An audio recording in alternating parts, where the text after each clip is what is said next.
The year is 2001. The Lakers are NBA champions for the second time. Uncle Jerry Jacobson has been convicted of fraud, and the attack on the World Trade Center towers will soon take place. Across the pond, the game show scandal for the ages will crown the newest millionaire in an impressive feat that defies all understanding. This is the story of how a man and his friends cheated their way to television's richest prize and almost got away with it.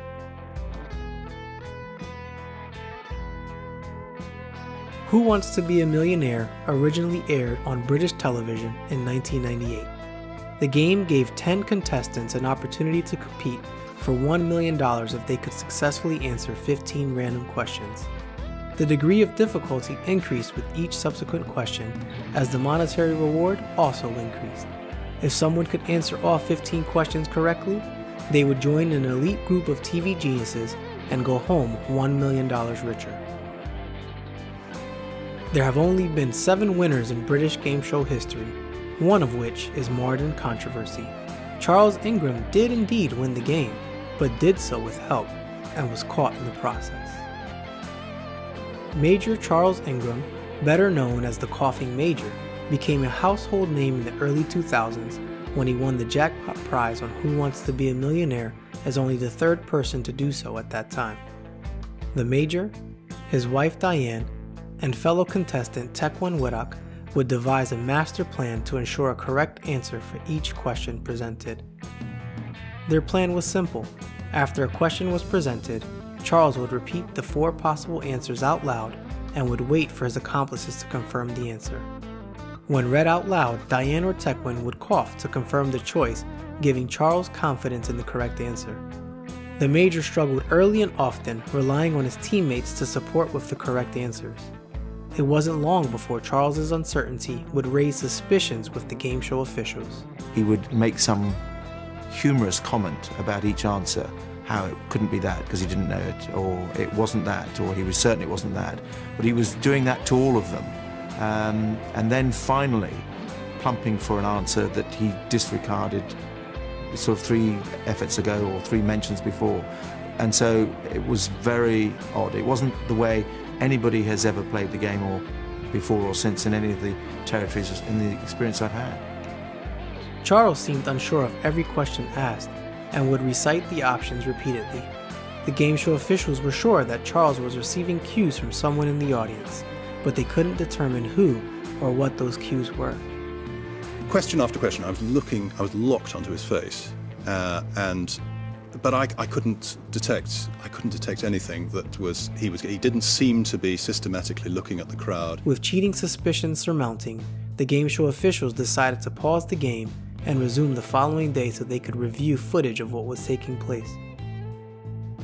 The following day, after no concrete evidence found, the game continued with Major Charles in the hot seat. Charles's strategy didn't change much, resulting in needing outside help for the remainder of the questions. As Charles's uncertainty grew, so did Tequan's confidence as he began to cough louder with each corresponding answer. Tequan's perfectly timed coughs raised some eyebrows from fellow contestants as they too began to notice a pattern. It's just strange because he didn't cough before the show in rehearsals, and he didn't cough after the show when he was in the chair. As Charles neared the $1 million question, the outcome was certain. The jackpot was in sight. All that stood before Charles and $1 million was a question Tequan knew the answer to. As a new winner was crowned, those in attendance were truly amazed. This guy, who didn't seem to know any answers outright, stumbled his way to $1 million. How did he get so lucky? Was he an accidental genius, or was something more sinister taking place? While the audience gave a standing ovation, a few audience members were unimpressed. A cheater was spotted. It was obvious at this point. But could the game show officials prove it? On the way out, Charles and Diane seemed stoic. Was the numbness due to the shock of winning, or was a guilty conscience surfacing? With the integrity of the victory in doubt, the prize money was initially held. It was customary for game show checks to clear in a week's time. The game show officials knew that their time to prove foul play was limited, so they went to work reviewing every camera angle and re-listening to every soundbite on a quest to tip the scales of justice.